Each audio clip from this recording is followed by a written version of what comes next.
Geneva में इस वक्त अमेरिका ईरान जोहरी मुज़ाकरात पर एक इंतहाई अहम बैठक जारी है और ये कहा जा रहा है कि शायद ये आखिरी बैठक होगी और इससे पहले ओमान की सालिसी में दोनों मुमालिक के दरमियान मुज़ाकरात के दो दौर जो हैं वो हो चुके हैं।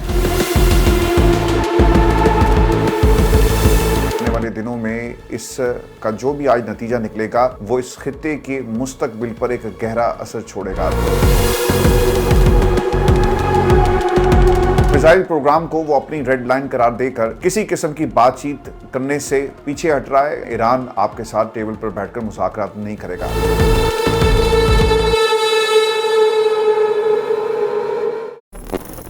व्यूअर्स, आपको लंदन स्टूडियो से प्रोग्राम में खुशामदीद कहता हूं। खबर यह है कि जिनेवा में इस वक्त अमेरिका ईरान जोहरी मुज़ाकरात पर एक इंतहाई अहम बैठक जारी है और ये कहा जा रहा है कि शायद ये आखिरी बैठक होगी और इससे पहले ओमान की सालिसी में दोनों मुमालिक के दरमियान मुज़ाकरात के दो दौर जो हैं वो हो चुके हैं। व्यूअर्स, आपको मैं ये भी बता दूं कि ये बिलवास्ता मुज़ाकरात हैं, यानी ईरानी और अमरीकी वफूद आमने सामने बैठकर मुज़ाकरात नहीं कर रहे, बल्कि मुख्तलिफ मकामात पर दोनों वफूद इस वक्त मौजूद हैं और अमान की सालिसी के अंदर ये मुज़ाकरात जो हैं वो किए जा रहे हैं। यानी मुख्तलिफ मकामात पर एक दूसरे को पैगाम भेजा जाता है, फिर अपनी हुकूमतों से बातचीत होती है और फिर आगे बढ़ा जा रहा है।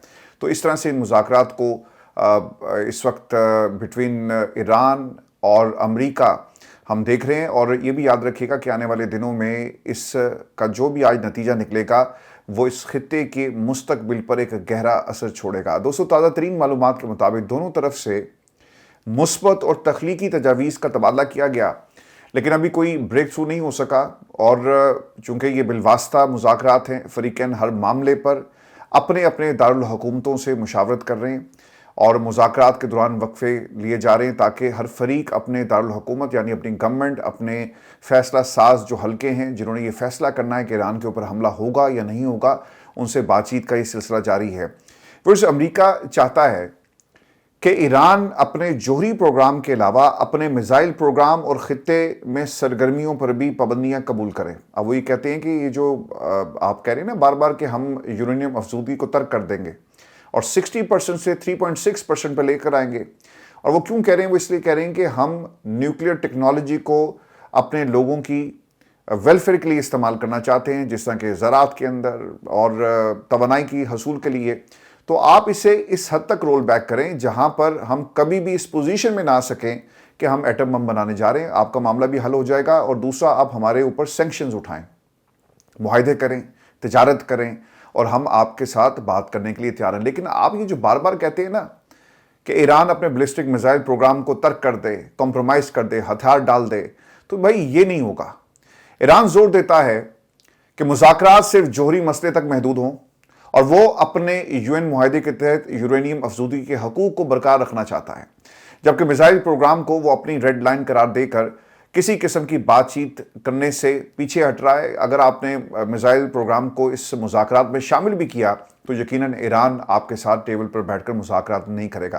और फिर अगर जंग छिड़ती है तो फिर ये तीसरी आलमी जंग होगी, याद रखिएगा। और ईरान ने ये खबरदार कर दिया कि अगर अमेरिका दोबारा तेहरान के हुकूमती निज़ाम पर हमला करेगा तो एक तबाहकुन जंग छिड़ सकती है और ये जंग सिर्फ ईरान अमेरिका तक महदूद नहीं रहेगी बल्कि पूरे खित्ते को लपेट में ले लेगी।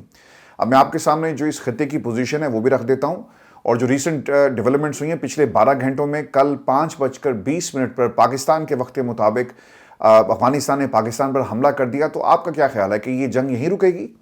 फिर पाकिस्तान अफगानिस्तान की जंग, दूसरी तरफ जो प्रॉक्सीज़ हैं अफगानिस्तान की शक्ल में पाकिस्तान पर हमला कर रही हैं और जो नरेंद्र मोदी है वो इसराइल में बैठकर ये तमाम फैसले करवा रहा है, उनकी पुष्पनाही हासिल है, तो ये पूरे खित्ते को अपने लपेट में ले लेगी। अब ये दुनिया में कहाँ कहाँ पर इस वक्त जंग हो रही है, इसकी आगे चलकर मैं तफसील आपके साथ शेयर करूँगा, क्योंकि दुनिया वाकई ऐसे मकाम पर मौजूद है जहाँ पर किसी भी वक्त एक आलमी जंग का आगाज़ हो सकता है। और ये इतनी ख़तरनाक आलमी जंग होगी कि नए ब्लॉक्स बनेंगे, नए इत्तेहाद बनेंगे, पुराने इत्तेहाद टूटेंगे और दुनिया एक मुकम्मल तौर पे तबाह बर्बाद हो जाएगी। अब अगर रशिया की बात करें तो रशिया ग्रीनलैंड पे अपनी जो फ़ौजी ताकत है उसको बढ़ा रहा है। अमेरिका ऊपर से आकर उनको रोकने की कोशिश करता है। फिर इस तरफ अगर आप देखें तो उन्होंने ईरान को सपोर्ट शुरू कर दी है कि अगर अमेरिका ईरान पर हमला करता है तो चाइना ने अपने जो सुपरसोनिक मिसाइल थे उनको दे दिए। फिर एक ऐसा मुआहिदा हुआ रूस के साथ جس کے مطابق 2500 کے قریب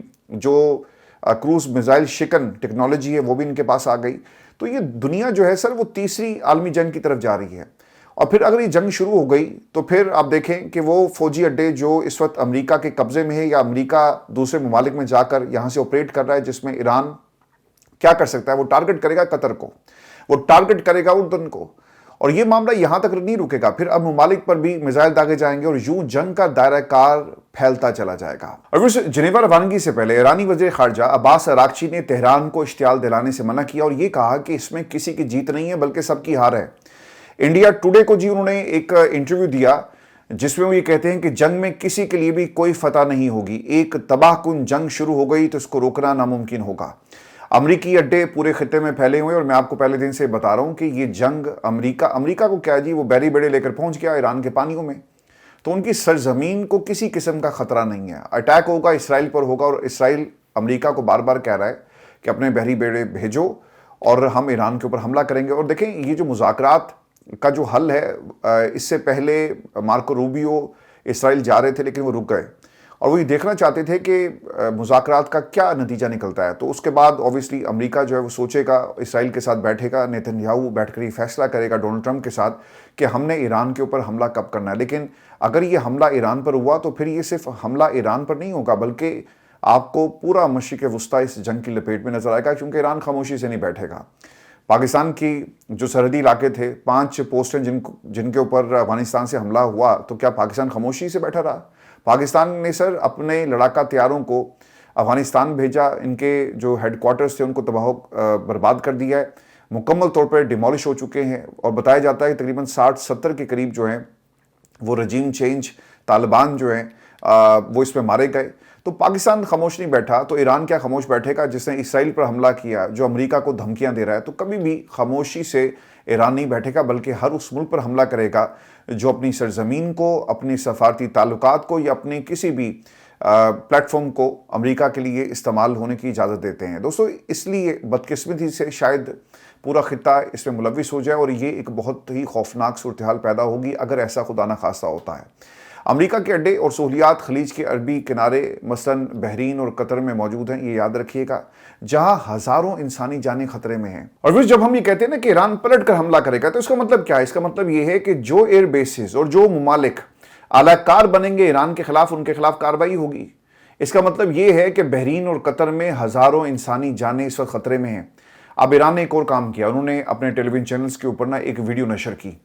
اب بظاہر ایسا لگے گا آپ کو کہ یہ انفارمیشن ہے، یہ انفارمیشن نہیں تھی بلکہ وارننگ تھی امریکہ اور اس کے اتحادیوں کو کہ اگر تم نے ایران کے اوپر حملہ کیا تو ہم نے بھی تمہارے ٹھکانوں کا پورا جائزہ لیا اور ہمارے ٹارگٹ پر ہیں، ہمارے جو میزائلز ہیں وہ کسی بھی وقت تمہاری ایئر بیسز کو سٹرائک کریں گے. اب اس ویڈیو کے اندر کیا ہے، ایک کیمپ عارف جان کا کویت میں، اس کو ہدف کے طور پہ دکھایا گیا، یعنی ٹارگٹ ہمارا سیٹ ہے.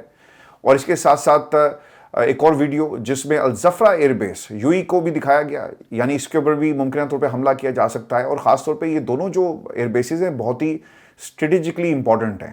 آپ کو دنیا کے جدید اور بہترین لڑاکا طیارے ان بیسز پہ آپ کو نظر آئیں گے. اسٹریٹ فائٹرز ہیں، F-22 نگرانی کے طیارے یہاں پہ آپ کو ملیں گے. یعنی پورا کمانڈ اینڈ کنٹرول سسٹم جو ہے، اگر یہ کہا جائے کہ اس کا یہ گھر ہے تو بالکل بھی دوستوں غلط نہیں ہوگا. اور اس جو دیگر ٹارگٹس ہیں جس کا ذکر کیا جا رہا ہے، جو پوٹینشیل ٹارگٹس ہو سکتے ہیں ایران کے، اس میں جبل علی پورٹ UAE ہے، پرنس سلطان ایئر بیس سعودی عرب میں ہے، علی السالم ایئر بیس کویت میں ہے، جنوبی اسرائیل کا ایک حصہ ہے.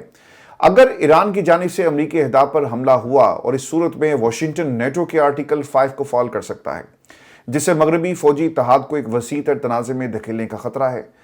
گزشتہ ماہ ایران نے کہا تھا کہ اس کی انگلی ٹریگر پر ہے، اگر امریکہ حملہ کرے اور سپریم لیڈر آیت اللہ خامنائی اس کا ٹھوس جواب دیں گے، اور یہ ایسا جواب جو پوری دنیا کو یاد رہے گا. ایران نے ہمیشہ یہی کہا کہ اس کی جوہری سرگرمیاں صرف پرامن مقاصد کے لیے، لیکن اسرائیل نے امریکہ کے دماغ میں یہ بٹھا دیا کہ ایران کے پاس بیلسٹک میزائل اور ڈرونز کا ذخیرہ ہے جو زیادہ تر غاروں اور زیر زمین مقامات اور پہاڑوں پر چھپائے گئے، اور انہیں تباہ کرنا بہت ضروری ہے. اسرائیل امریکہ کے کندھے پر رکھ کر تیسری عالمی جنگ کی بندوق چلانا چاہتا ہے، جس میں سب سے زیادہ نقصان عرب ممالک کا ہوگا اور اس کے بعد پورے اسلامی بلاک کا ہوگا. امریکہ کے F-35 طیارے کو 5th جنریشن فائٹر جیٹ کہا جاتا ہے، اور اس کے دم پر امریکہ پوری دنیا میں اپنی فوجی برتری کا دعویٰ کرتا ہے. इस त्यारे में स्टील्थ टेक्नोलॉजी इस्तेमाल की गई, जिसकी वजह से ये त्यारा रेडार से कम नजर आता है, यानी दुश्मन के दिफाई निज़ाम इसे आसानी से नहीं देख पाते। इसमें और भी कई खूबियां हैं, जैसे एडवांस सेंसर्स, F-35 में जदीद सेंसर्स, रिडार और नेविगेशन सिस्टम जो दुश्मन की पोजीशन मालूम करने और हालात के मुताबिक फौरी फैसला करने में मदद देते हैं। सुपीरियर मोबिलिटी और एयर सुप्रीमेसी, ये त्यारा दुश्मन के जदीद फाइटर्स के मुकाबले में ज़्यादा मौसर और तेज़ है। नेटवर्क सेंट्रिक काबिलियत, F-35 डेटा को दूसरे त्यारों और ज़मीनी यूनिट्स के साथ शेयर कर सकता है, यानी ये जंगी नेटवर्क का एक हिस्सा है, और ऐसा हिस्सा जिसे मात देना शायद इतना आसान नहीं। मल्टी रोल की सलाहियतें, यह त्यारा फजाई लड़ाई के साथ साथ ज़मीनी अहदाफ पर हमले, निगरानी, कमांड एंड कंट्रोल के काम को भी सर अंजाम दे सकता है। मुख्तसर F-35 को 5th जनरेशन फाइटर जेट इसलिए कहा जाता है क्योंकि ये जदीद स्टील्थ सेंसर्स और मल्टी रोल सलाहियतों के हामिल जदीद त्यारे की नुमाइंदगी करता है। और आप सोच रहे होंगे कि मैंने इतनी लंबी चौड़ी तकरीर क्यों की और मैं अमेरिकन टेक्नोलॉजी की तारीफ क्यों कर रहा हूँ। सर, खबर बहुत बड़ी है, और खबर यह है कि अब अमेरिका की ये बर्तरी खत्म होने वाली है, क्योंकि चीन मैदान में आ गया और चीन ने अमेरिकी पायलट्स को भारी रकूम देकर खरीद लिया है। और ना सिर्फ इस टेक्नोलॉजी के बारे में उनको डिटेल्स देंगे, इंफॉर्मेशन शेयरिंग की जाएगी, बल्कि चीन के फौजियों को भी अब तरबियत दी जाएगी, उनके पायलट्स को ट्रेन किया जाएगा। और इसलिए ये बहुत बड़ी खबर है, क्योंकि अमेरिका के मीडिया ने इसको ब्रेक किया और कुछ लोगों को गिरफ्तार भी किया है। अमेरिकी मीडिया के मुताबिक एक साबिक अमेरिकी फ़ज़ाइया के फाइटर पायलट पर इल्ज़ाम है कि उसने चीनी पायलट्स को तरबियत दी। अमेरिकी महकमा इंसाफ के मुताबिक मेजर जेराल्ड एडी ब्राउन पर इल्ज़ाम है कि उसने चीनी फौजी पायलट्स को बगैर इजाज़त दिफाई खिदमात फराहम की, और एक एलीट पायलट के तौर पर मेजर ब्राउन फाइटर F-35 को जदीद जो जेट त्यारा है इसे उड़ाने का तजर्बा भी रखते हैं, और वो ऐसे यूनिट्स की क़यादत कर चुके जो जोहरी हथियारों की तरसील के निज़ाम के ज़िम्मेदार थे। FBI के जो डायरेक्टर्स हैं जी, किश पटेल हैं, उन्होंने एक्स पर लिखा कि मेजर कहानी FBI और हमारे शराकतदारों ने एक साबिक अमरीकी फ़ज़ाइया के पायलट को गिरफ्तार किया, जिस पर इल्ज़ाम है कि वो चीनी फ़ौज के पायलट्स को तरबियत दे रहा था। मेजर ब्राउन पर आर्म्स एक्सपोर्ट कंट्रोल एक्ट की खिलाफ वर्जी का इल्ज़ाम है, जो दिफाई आलात और खिदमात के बरामद को कंट्रोल करता है। अमरीकी कानून के तहत फौजी या सिविल किसी गैर मुल्की फ़ौज को तरबियत देने के लिए स्टेट डिपार्टमेंट से लाइसेंस लेना आपके पास ये ज़रूरत आपकी होती है अगर आपने किसी को ट्रेनिंग देनी है, क्योंकि इसके पास लाइसेंस नहीं था तो इसलिए ये पकड़ा गया। John Eisenberg, assistant attorney general ब्राय नेशनल सिक्योरिटी, वही बताते हैं कि अमरीकी फ़ज़ाइया ने मेजर ब्राउन को एक एलीट फाइटर पायलट बनाने की तरबियत दी और मुल्क के दिफा की जिम्मेदारी सौंपी। अब वो चीनी फौजी पायलट्स को तरबियत देने के इल्ज़ाम में खड़े हैं। मेजर ब्राउन ने 1996 में रिटायर्ड होने से पहले 24 साल अमरीकी फ़ज़ाइया में खिदमात सर अंजाम दी हैं। रिटायरमेंट के बाद वो कमर्शियल कार्गो त्यारे उड़ाते रहे और फिर 2 अमरीकी दिफाई ठेकेदारों के साथ बतौर फ्लाइट स्टिमुलेटर इंस्ट्रक्टर काम किया, जहां उन्होंने पायलट्स को F-35 और फाइटर जेट A-10 जो अटैक त्यारा ही उड़ाना सिखाया। और दिसंबर 2023 में मेजर ब्राउन चीन पहुंचते हैं और फरवरी 2024 तक वो वहां पर रहे।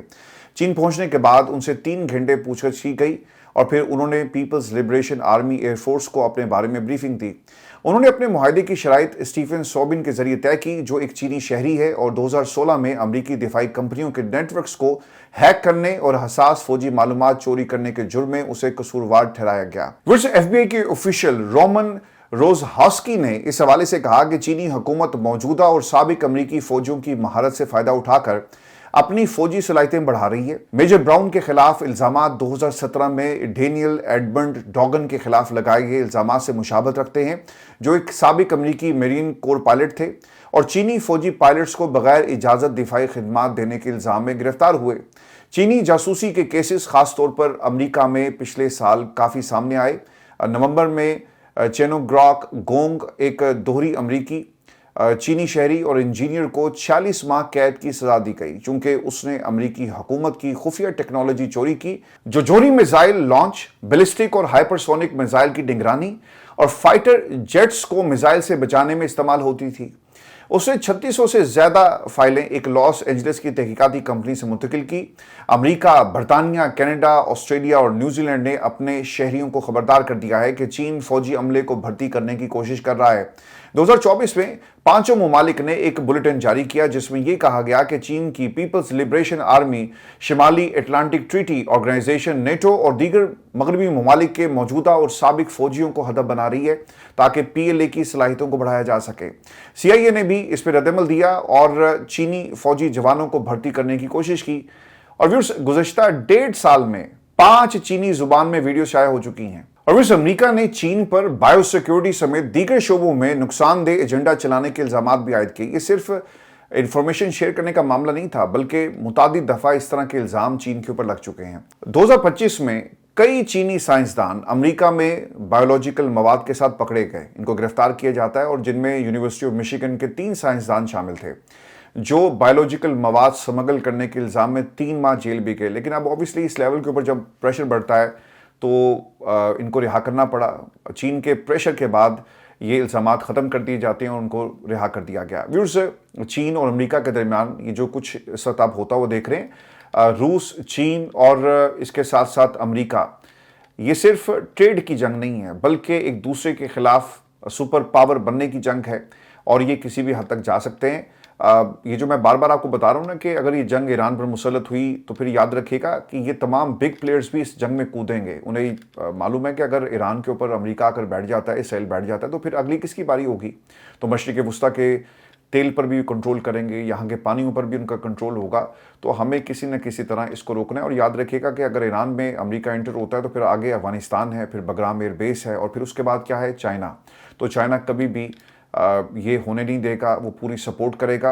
और बगराम एयर बेस बहुत इंपॉर्टेंट होती जा रही है, क्योंकि डोनाल्ड ट्रंप ने अपने खिताब के अंदर मुतादिद दफ़ा बगराम एयर बेस का जो है वो हवाला दिया। व्यूअर्स, ये हमारी आज की निशिस्त थी। अपने कमेंट ज़रूर भेजिएगा, चैनल को सब्सक्राइब करें, और दोपहर को मैं कोशिश ये करूँगा कि अगली वीडियो में आपको अफगानिस्तान और पाकिस्तान की जो जंग इस वक्त हो रही है इसके हवाले से भी आपको अपडेट करें। इजाज़त दीजिए, अल्लाह ने के बाद।